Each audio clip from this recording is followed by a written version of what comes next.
2, 3, let's go.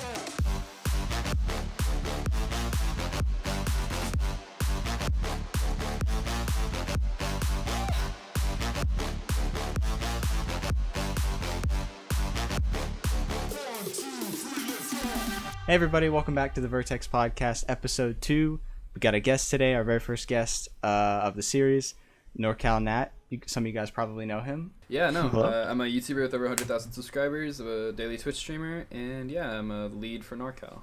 We got a couple topics that we're going to talk about today, a couple current events as well, but the main one we want to talk about is your kind of just blow up on YouTube pretty much. Mm-hmm. A couple weeks ago, you were around like 4,000 subscribers when I first met you, and now you're at like 120,000. 20,000, okay. Yeah, no, I started making, I started out making like Fortnite voice trolling videos, and eventually that progressed into Omegle trolling videos. And when I started making Omegle trolling videos, I noticed that one of them did really well, so I decided to make another video because those were really funny to do. And they were interesting. They were separate from everybody else. So I did another one, and it started blowing up. So then I started making more and more and more. And yeah, now I'm at where I'm at, and I'm currently trying to get partnered on Twitch as well as YouTube. Yeah, it's been crazy to see it. So you said you were doing Fortnite voice trolling videos? Is that what you said? Yeah, I did Fortnite voice trolling. So I did like girl voice trolling. I did James Charles voice trolling. Also did some horror game stuff like that. Yeah, just like your run-of-the-mill content creator type of deal. So, do you have like any specific like Omegle voice troller that you got inspiration from? So the whole summary of it was that I saw people dressing up as a girl in Omegle, and those videos are doing incredibly well. What was unique to me is my voice trolling, and I started out doing just Omegle voice trolling where I didn't dress up as a girl, and I was just dressed up as a guy and stuff like that, and so I just try to like fool people and make them kind of freak out, and so people kind of like that. It got around 25k views at the time. That was like huge for me. And then eventually I put on like a couple extensions, and that turned into like a whole dress up makeup thing. And so I took inspiration from other YouTubers such as Finn and this other guy called Quinn Bennett, who also did kind of like a dress up as a girl thing. And so I kind of want to do my own version of that with like a blonde wig and voice trolling. And nobody else does like full on just like voice trolling with Omegle like kind of makeup and everything. So I decided to try it out. And yeah, I'm basically separated from everybody else that does this like the dress up as a girl. And voice trolling, so I kind of want to do my own thing. But yeah, it's a long journey. What video blew up out of all your videos? Which was the one that started this like road to success? The road to success. So there was the first one I uploaded was one where I had it was just terrible wig. It was basically just hair extensions, right? And so I just put my headset over it, so it looks like it looked terrible. IRL, but when you kind of look at it through a camera, it wasn't so bad. And so I started out with that. The wig wasn't good at all. That video did pretty well, and then eventually I went back to just trolling on Omegle. That didn't do well, so I decided to try dressing up as a girl again, and that kind of blew up. So I guess the video that kind of blew up was the video about 3 months ago where I dressed up as a hot girl on Omegle. And so that video featured kind of like a creepy guy who was asking me like dance as like a girl, and it's like people are super creepy, and so I kind of wanted to show like what people were like, and so I it's really interesting to watch to other people, and that's why I started doing it. And so so the video that really took off was basically the second dressed up as a girl video because of the fact that the wig was perfect. So should we also give a shout to Bagel? Was she the one that I was about to did say your makeup? So the first video I ever did, well, the video that kind of blew up was actually my mom's makeup, and so eventually after that, I wanted to try and do other types of makeup. So the first video that Bagel did for makeup was when I did trolling as a fake girl, but the thumbnail says Trap on Omegle, and overall it was just her makeup. She put like a heart on my face. I think that was like the best makeup job that I've had out of so far the video series. That's like your trademark now, isn't it? That heart. Like Yeah, the smiles, heart on my face. Yeah, she when she was doing my makeup, she kind of saw it. She's like, I'm gonna make you an e-girl, so she put like a little heart on my face. And you'll notice like with other like makeup that she does, she also puts like crosses on my face if I'm like doing like a goth makeup theme or something like that. So, maybe that's a future job for Bagel. You know, maybe makeup artist. You know. she really loves streaming, and I support the hell out of her. So Yeah, no, she's awesome. yeah, it's nuts what she's been able to like pull off, and you know I respect the hell out of her for it. Yeah.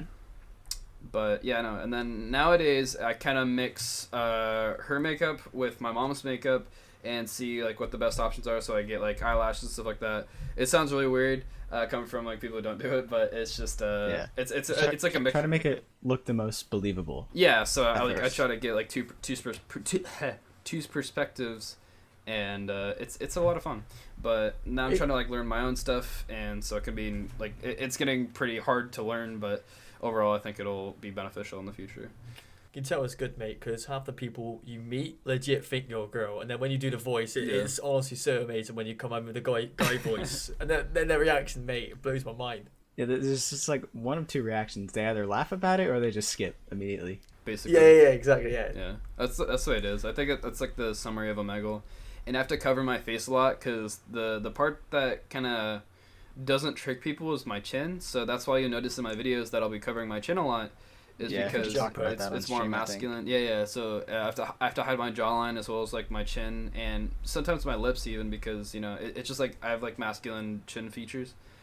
Just a lot of trying to deceive people and trying to find the best ways to do it, whether it's different like hand positions, different face positions, different things I say, whether it's like you're so adorable or something like that. So it's just all about kind of There it is. It's all about kind of you know, making a character for people to watch. You know, it's like watching your favorite like cartoon show or something like that. So it's like something for people to enjoy. So have you thought about branching away from Omegle, still doing Omegle videos, but like branching away and doing other videos as well? Oh yeah, no, definitely. I mean, coming out with. Have you got any video ideas you could share? Or Yeah. So right now, what I'm working on is a VR video with this famous YouTuber called Tico, who has 3 million subscribers, and so he. The Tico? Yeah, so Fishy on Me Tico, along with Absorber and a couple other YouTubers. And so I'm going to try and get everything summarized together. I don't know if we're doing just like a little skit thing where we kind of just mess around with each other, or if we're doing an actual voice trolling, but it should be interesting either way. I've always wanted to do like a VR video just because I feel like it'd be hilarious to see like how people responded to me in the game as like an avatar of just like maybe a sexy like girl or something like that. And see like if I could fool some more people, because voice trolling, you know, in online, literally the only thing you can really trust is the person's voice. And if that's like taken out of like say like, you know, you put a voice changer on, then people don't really trust you. So if you just put on like a girl voice, people tend to trust you more because, you know, females are more trusting. You can talk to them easier and stuff like that. So wait, did you say the game's VR chat? Yeah, VR chat. It's like a virtual. No. It's ruthless. We know what it is. Yeah. Like, it's honestly like a different level. I'm scared to stream it sometimes.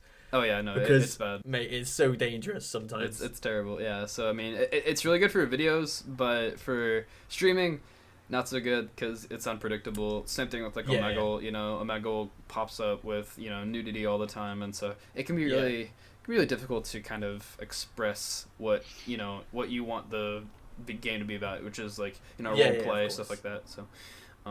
Yeah, and there's also another thing where I'm working on, which is more horror game content. I love making horror game stuff. The only thing is that, you know, there's not a lot of like multiplayer horror games, and that's like what I kind of love doing, is playing like multiplayer horror games that are fun for not only me, but it's fun for the viewers to watch as well. Found that out last night. Yeah, so I mean, when your game kept crashing.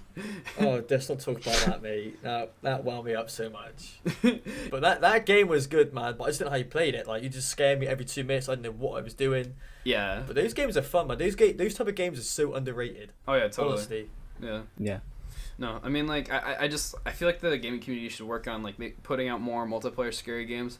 I know why companies don't do it is because of the fact that, you know, it's first of all, it's harder to make a multiplayer scary game.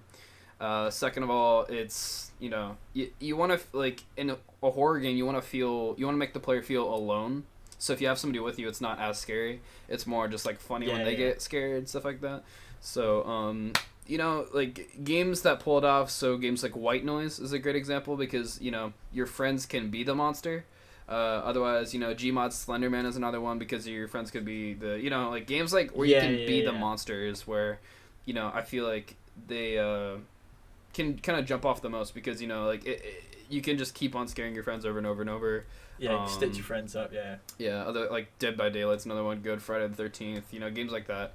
There's so much fun to play as well as to record a video and edit and everything. So I wanted to switch into that kind of content, just non-voice trolling.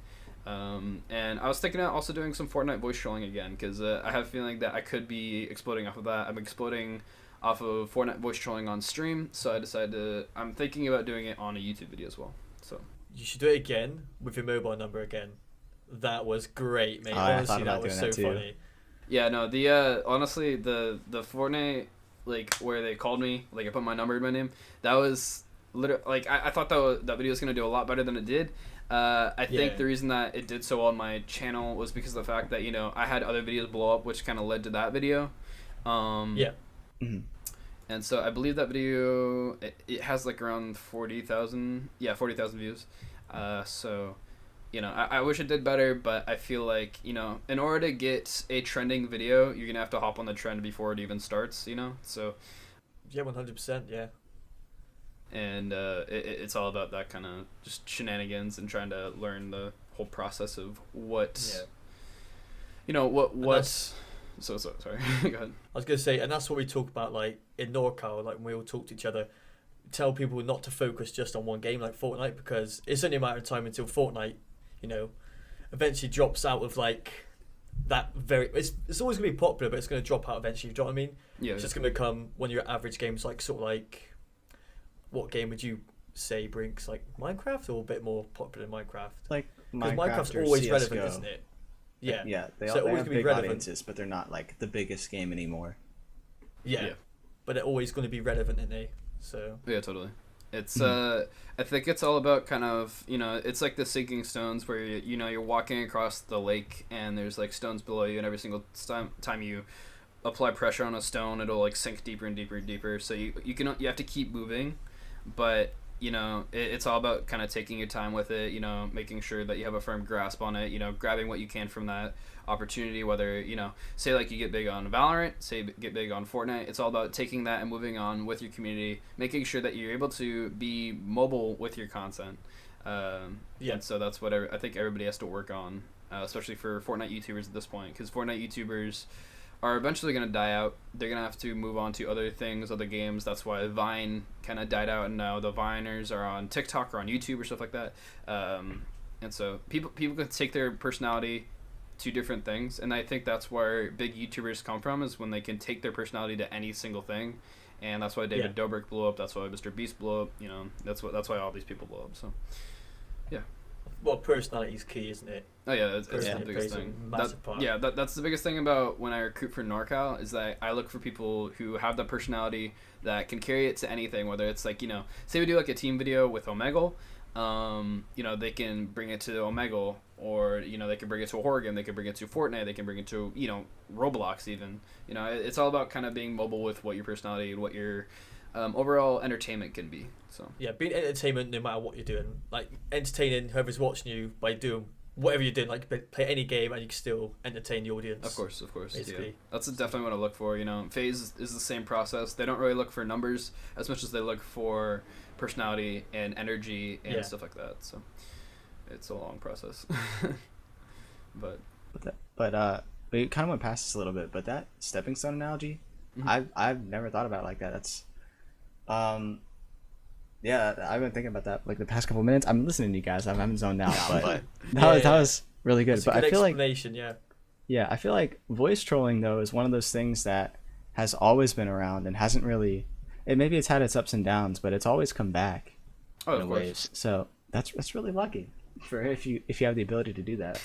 Yeah, no, because I mean, there's only limited people doing it. There's not a lot of people that do it, to be honest.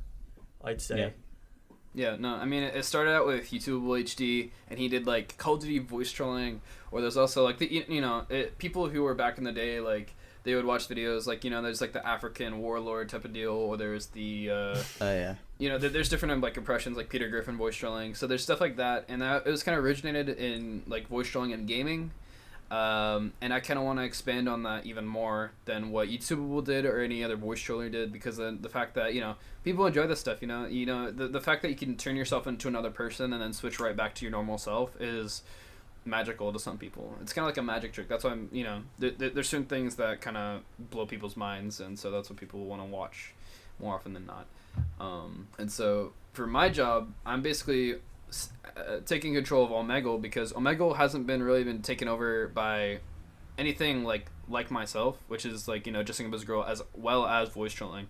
So you know, people do it with like, you know, like I saw my friend The Dramatic Pause, who did a Deadpool impression as well as dressed up as Deadpool, and he went on Omegle, which I think is genius. And people need to, I feel like people, voice trolls especially, should definitely take advantage of, you know, cosplay and stuff like that. I feel like people can make a huge career off of that. Let's talk about your voice a minute. Like, your girl, how long did it take you to master that voice? So the whole story is that I kind of picked it up through watching YouTube videos, and Wait, really? Yeah. You really? Okay. Yeah, I actually did. Didn't expect that. I picked it up watching YouTube. So the whole story is that I picked it up watching YouTube videos, but I practice it by practicing the separate parts of it. And I really say there's two parts. There's might be more, but the two parts in my head are the impression as well as the pitch and like the vocal like change. You know what I mean? So, you know, there's the feminization of the voice. So it's like, oh my god, like that's so weird. Oh my god, you're so cute, adorable. I love your dress, stuff like that. It's like the feminization of the voice. You know, like getting that kind of like the way they talk down. And then also the kind of heighten in pitch and stuff like that. So eventually you kind of go up here, and it's weird because I'm talking like a guy, but I'm also talking like a girl, and you kind of have to mix both in. So once you get up here, then you can turn into a girl. So it's cool, but it's all about kind of vocal progression and mixing stuff together. So it's the same thing with like Peter Griffin, and like, you know, you'll notice like a lot of voice actors when they work on another voice, they'll take tips from another voice and they'll bring that into the next voice. So say like Arnold Schwarzenegger to Kermit the Frog is a good example. They sound kind of similar. They just have different ways of talking. Well, that's quite on Family Guy. A lot of the is it Seth MacFarlane? He plays a lot of characters. You can sort of tell a lot of them. Some characters sort of sound similar, don't they? So that I know where you're coming from. Yeah, no, it's all about kind of taking stuff that you already know and putting it into other stuff. That's kind of like schooling, you know, like just college in general, is taking stuff you already know and putting it into other stuff and learning more from that, and taking that, moving on to other stuff. Like I said, stepping stones, taking what you can from it, move on. You know, at the end of the day, you want to keep on taking what you like the basic knowledge of what you want to learn, or basic knowledge of what you grew up on, such as, you know, if you're a professional gamer, or, you know, a voice troller like me, or, you know, something of that basis. You know, you want to have that base stone, but you want to keep learning on how to improve yourself, and that's how you keep on getting those numbers and keep on getting those followers. For example, Mr. Beast, you start off just literally saying one word 1,000 times, or like 2 words, so like a name. So like I remember he said like Logan Paul 1 million times over just like a 24-hour live stream or something like that. So stuff like that. You start off from nothing, where it's just like doing like outrageous stuff, to donating to Twitch streamers like large amounts of money. And from Twitch streamers, he went into, you know, giving away cars. From cars, he goes on to like these challenges. From challenges, it goes on to like more death challenges. From that, he goes on to like these huge social media like gatherings. And so it's all about kind of improving yourself and taking what you had and improving it. You want to keep bettering yourself, and that's the whole point of growth as a YouTuber. It's just taking what you know and keep moving forward.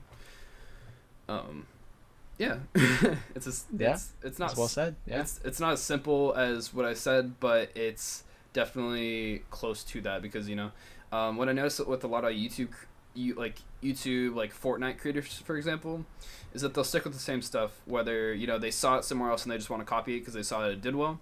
I'll see that a lot in the creative community, for example, where they'll take like, you know, a popular song, like a song in an editing style, you know, they'll just copy it, think it'll do well.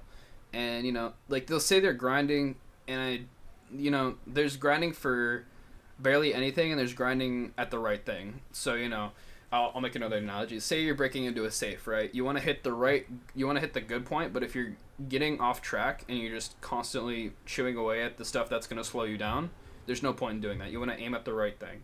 So, for creative, I guess it'd be improving your mechanics, doing something that people haven't done before, or getting faster, or, making a movie out of your montages. I'll notice that with a lot of creative players that are successful, they'll increase their editing style, whether that's having somebody else edit, or they'll do stuff that people have never heard of. For example, like, you've heard of moves in Fortnite called like the EJ dash, or there's like the Mongol classic, stuff like that. So it's like stuff that you're like, not necessarily that wasn't done before, but that you made your own thing because of the fact that you do it so well. It's all about kind of making your own statement, making who you are known, joining those big teams to get yourself known and stuff like that. So, yeah.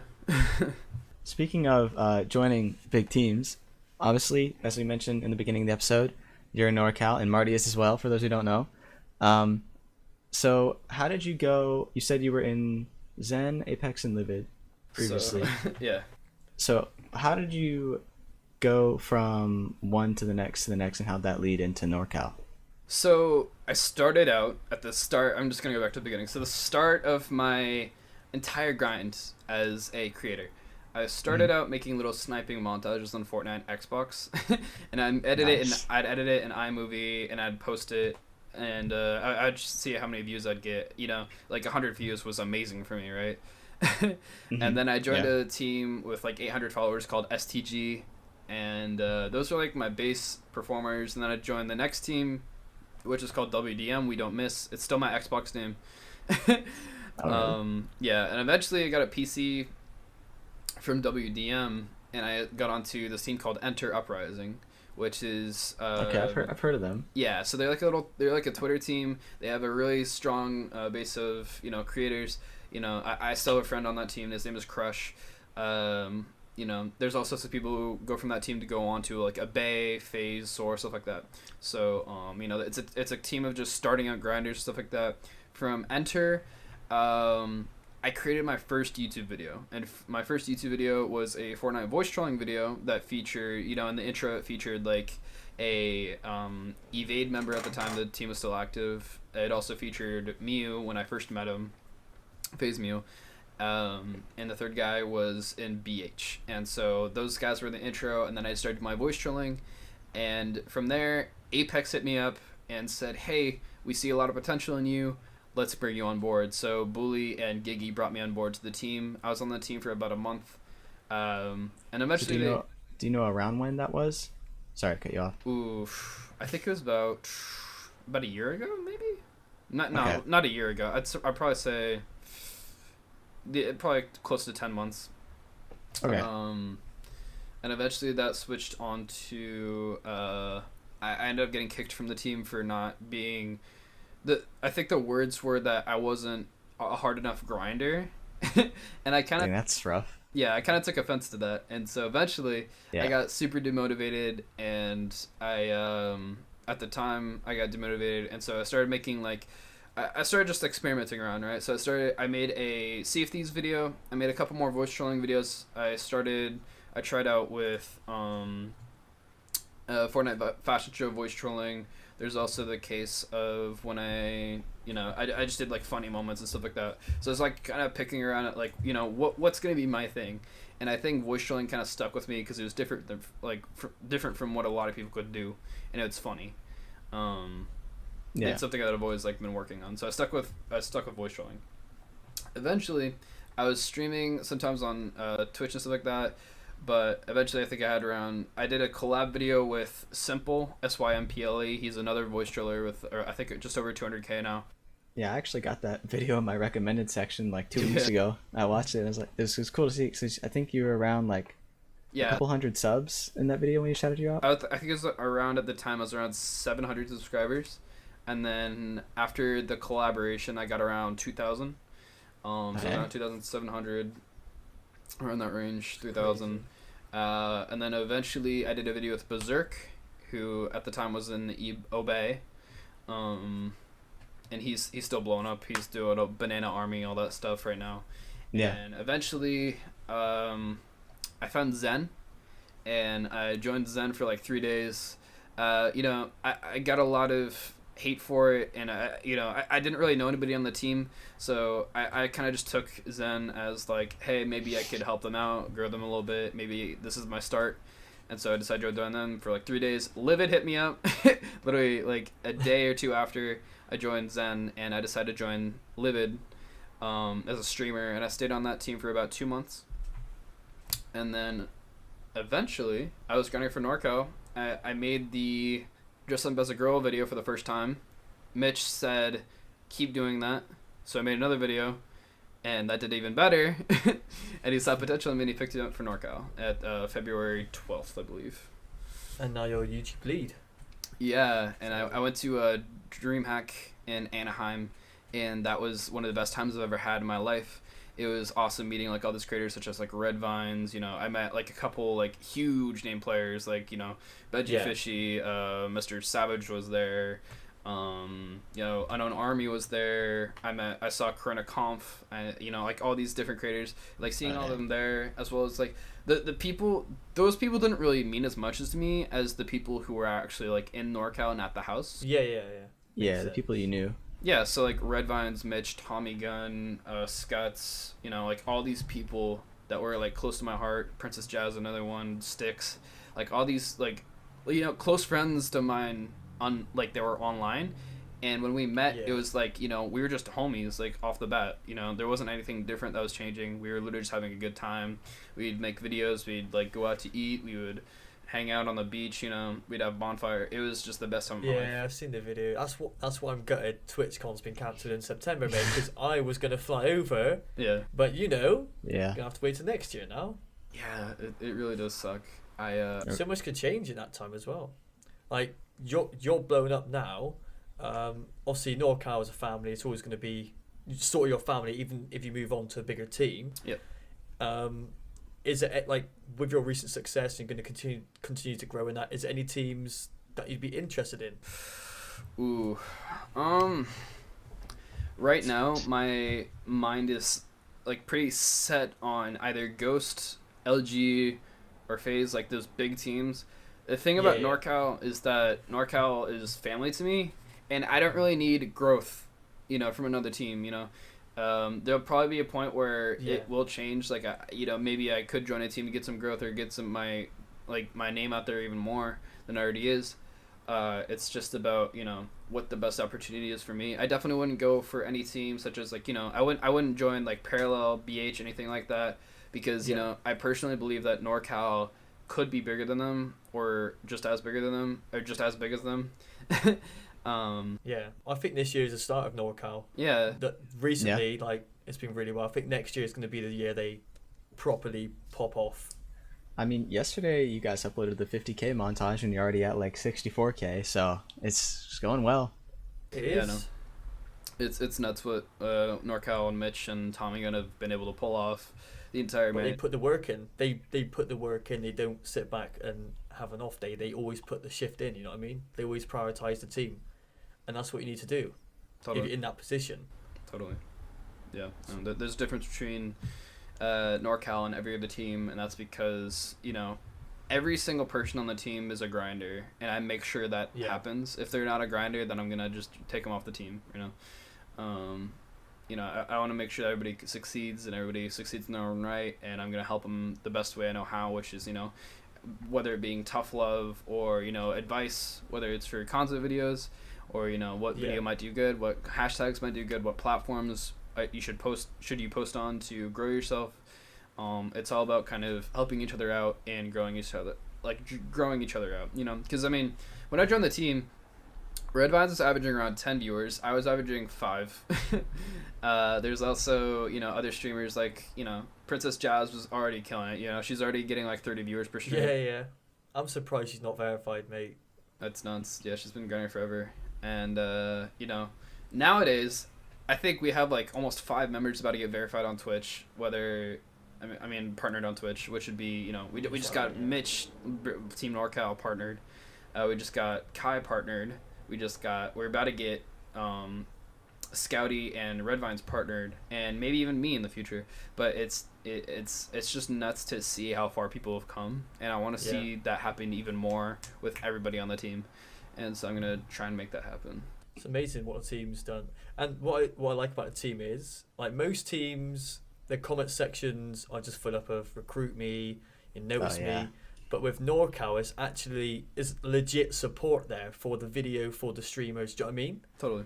Yeah. People ain't just there to get noticed. People are actually watching the content because they enjoy the content the team's posting, and that's a game changer for the team. To be honest, Totally. that's what makes people want to join the team for that as well. I mean, like, the difference between, Livid and NorCal and Apex is that NorCal is very community based, and what I noticed on Livid was that there was a lot of just, there's a chat where you just send your post and that kind of deal, and of course there's like, there's little like friend groups and stuff like that.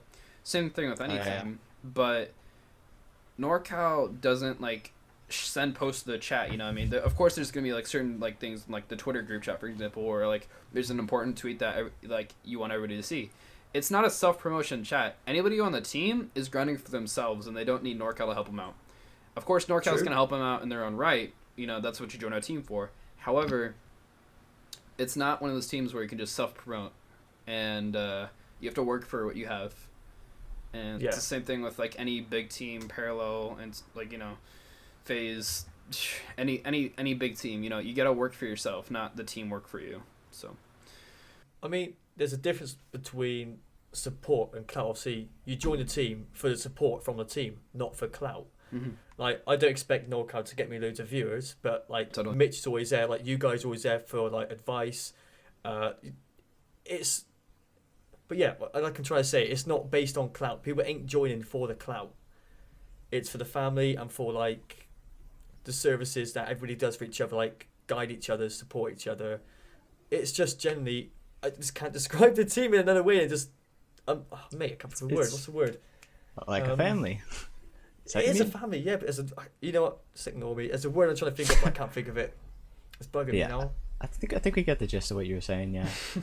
Yeah, NorCal is very family based, and if anybody is like feeling stressed or down, we're always trying to pick them up. I've talked to Mitch multiple times about if I'm feeling like if I'm feeling like bad about a video, or maybe I didn't like the recording that I was trying to put on didn't go well, or stuff like that.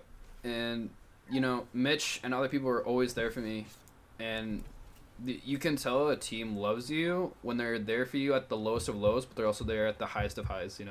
They're always they're constantly supporting you, and that's what a family is. And I think that's what a lot of teams lack, and I think that's what NorCal has. That's better than pretty much any other team that I've seen so far. Yeah, especially a team that came from this community. Oh yeah, totally. It's nuts. We all came from nothing. And it makes me so honored to see like my friends and all these creators that I believed in make it, and so I want to see it keep happening, especially with like you guys, like Brinx and Martimert.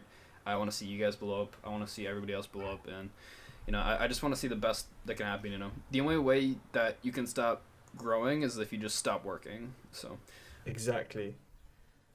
I just want to see that happen for you guys. I think we all know if you put the work in, it will pay off, but it might, like, it's happened sooner for you, but like some people are just more fortunate in that way. Like, some people take a year, some people take 6 years, maybe even longer. But if you always put the work in, it will happen. But most importantly, like, I've been doing this like on and off since 2014, but I've enjoyed it, so it don't like feel like I have to do it. I do it because I actually enjoy doing it. Whereas there's people out there who are making content, streaming just for the reason they want to blow up. Do you know what I mean? Mm. And they're the people that lose interest and motivation because they're not getting the growth they want. Of course. So you need to be doing it because you enjoy it, not because you want that clout and money. Of course, yeah. I mean, like, I've never done this really for the clout or money. Of course, I wanted to make a full-time living off of this that I could, support myself as well as support my friends off of. However, I've wanted this ever since I was a kid. And when I was a kid, I didn't really care about money. I cared about chasing my dreams of becoming, a creator, somebody who can, people look up to and people can look towards if they ever need, some kind of reassurance about, happiness. If I was depressed as a middle school kid, and being a creator has really shown me, what it's like being a creator and having like dealing with the stress and dealing with the hatred and dealing with the support and stuff like that. It's a mix of everything. So That's true. it's nuts to see. Like, even on your down days, like what I found is if I'm having a down day, when I actually start a stream, it like seeing people come in and support you, that literally changes how you feel. Like if you're having a really bad day, that can, make you happy again. It's like, in that case, it's quite nice to know that your community's always got your back. Yeah. I mean, no matter how bad your day's going, you can always rely on your community to cheer you up.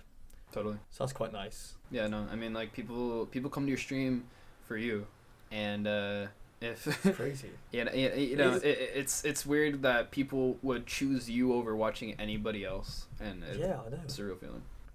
Like they would sacrifice 2-3 hours of their day to watch you. That's crazy. Even if it's only 4 people, you got to think that's 4 people willing to sacrifice 3 hours of their time to watch and support you. That's still crazy. Yeah, and if there's 4 people in this world that will watch you, then that means there's got to be more. You just got to keep streaming to reach out to those people. It's a giant grind, and it's worth it. It really is. As much hate as you get, you'll get just as much or more support. So, but hate is a way of showing success as well. Like Mitch says, if you're getting hate, you're doing something right. I mean, Mitch showed me a video, like me and him have a private conversation about success and, how I should, like, mentally think about life. And one of the things that kind of stood out to me was that, if something bad happens to you, it's for a reason, maybe that happened so that something else even worse could have happened. Maybe, so for example, like maybe you get like a terrible video so that, you learn that, maybe you shouldn't keep making those videos, and maybe that another direction with your videos might be good. Or maybe, somebody called you an asshole to prevent somebody else from, hacking your account or something like that. It's just like a giant chain of events and stuff like that. And so one thing could lead to another thing, or one thing could prevent another thing. And so you have to have a positive mindset about every single thing you do. And once you have a positive mindset and you're constantly growing, and you're basically unstoppable at that point, right? And then it's just rare to see anybody pulling you down. If people pull you down, it's because of the fact that they were close to you. It's not because some outside source said you were dumb or you were stupid or you looked ugly or something like that. So, it just makes it super hard for people to kind of hate you. So I think we've covered basically. We were supposed to cover other subjects here, but we've literally just gone on so much about the YouTube game and the team game. Is there anything else we should cover, or we? I was just about to say, I think we've covered everything. Unless you guys can remember anything off the top of your heads real quick. I just want to get your guys' quick opinion on this DrDisrespect thing going on. Does anyone know anything more about it? Why he's actually been banned? No. For those viewing this that don't know, DrDisrespect, obviously very big in the Twitch community, has been permanently banned on Twitch. Nobody knows why. He doesn't even know why, apparently. And it's just a very strange situation. But I don't know, because DrDisrespect has been a well-known creator in Twitch for a very long time, looked at as one of the best Twitch streamers ever. He's won awards for it, yeah. Yeah, and he is his own character. People love him for it. Whatever the accusation is, whether it's I heard a lot about sexual assault, or there was something about him. It was something involved. There's a lot of rumors. Yeah, it just especially with this Me Too movement beginning. Yeah, no, it's a giant chain of just unknowingly, people are trying to clickbait. It's I know what's happening, stuff like that. They're the worst, man. Yeah. Yeah. I was gonna say, for someone like him, like Brinx said the other day, he's recently signed a contract with Twitch. Like you said, one of the biggest creators, if not the biggest creator on Twitch. For them to shut him down, they must have some sort of evidence of something serious, because you can't just shut somebody down that big with no evidence. And they have to show they didn't address him. The rules apply to everyone. Yeah, I mean, true. But surely they would have addressed you first. We're going to terminate. He said he don't know why. What? I don't understand that.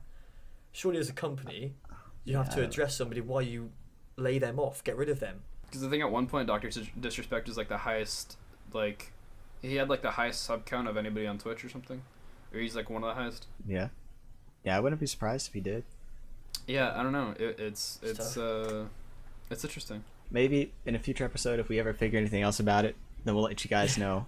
But I believe we just hit the 41-minute mark on my recording. I believe that's same. the end of the podcast. Guys, don't forget Nat's socials will be linked down below, so go check him out. Go check out his Omegle videos. We hope you guys enjoyed this episode. And don't forget to leave a like, comment your thoughts on one of the topics. Well, before we go, Do what? Did I forget? Can we What? get Nat to do the outro in the girl voice? Oh, yes. Yeah, wait, yeah. Would you mind doing that, Nat? Yeah, what do you want me to say? You could say, like, leave a like, subscribe. See you guys in the next episode. Something like that. Sure. Alright guys, so remember to leave a like, subscribe with the notification bell on, and I'll hopefully see you in the next video.